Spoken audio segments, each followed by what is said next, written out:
एक समय परमात्मा कबीर जी के भक्त थे। वो कहीं किसी अन्य पहुंच गए, किसी कोई भगतमती बहन थी यानी कोई सेविका थी, उसके वहां चले गए। परमात्मा के जाने के बाद ये अपने आप मनमुखी संत भी बन जाते हैं, लेकिन भक्ति करने से थोड़ी बहुत उनके अंदर वो साधु गुण अवश्य आ जाते हैं। उनसे आगे लाभ भले ही ना होता, लेकिन वो आध्यात्मिक मार्ग से परिचित अवश्य होते हैं। तो इस प्रकार का एक संत किसी अपनी सेविका के घर चला गया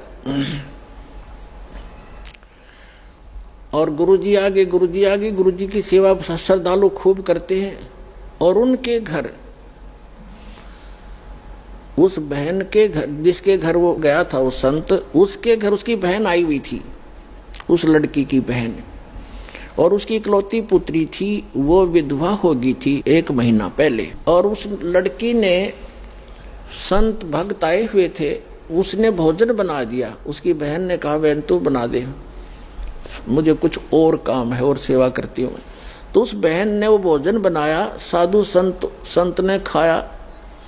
सुबह उठ के उसको सारी रात सपने आए, मेरी बेटी विधवा होगी, हे भगवान क्या होगा, मेरी बेटी विधवा होगी, इसके तो बालक भी छोटे छोटे हैं, अब इसका क्या हाल होगा है। आगे दूसरा पति, उसका भाई भी नहीं था पति का, बटेऊ का, अब इसका क्या रहा होगा, यानी इतनी चिंतित थी।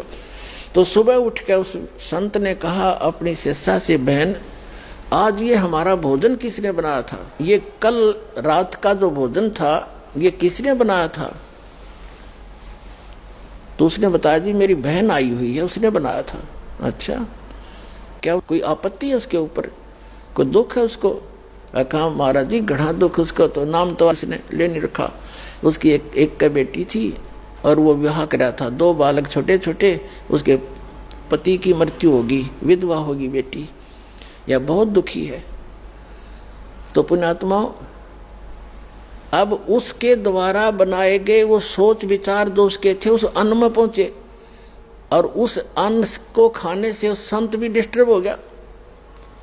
और इसी प्रकार आप इस भक्ति, जैसे बहन बेटियां हैं, अब क्या करती हैं, मोबाइल परमात्मा ने चला दिए और बहुत से सिस्टम ऐसे चल गए हैं। ये इतना सहज मार्ग है पुण्यात्माओं, जैसे आरती करते हो, सुबह का नित्यनेम भी करते हैं, क्योंकि इसमें मानसिक काम नहीं है। जैसे खाना बनाना रूटीन है।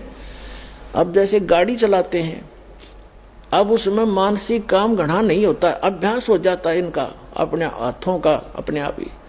तो उसमें भगवान की भक्ति, जैसे आरती लगा दी, आरती भी करता रहे और काम भी करता रहे। जैसे बहन आरती करती हैं या मंत्र करते करते नाम आरती, रोटी बना रहे हैं, मंत्र करने लगे, तो उनका असर उस अन्न में भी होगा और खाने वाले को भी वो अनुकूल करेगा, उसमें उसका लाभ देगा। तो इसी प्रकार ये साधना ऐसी है, इससे पूरे विश्व का कल्याण हो जाएगा।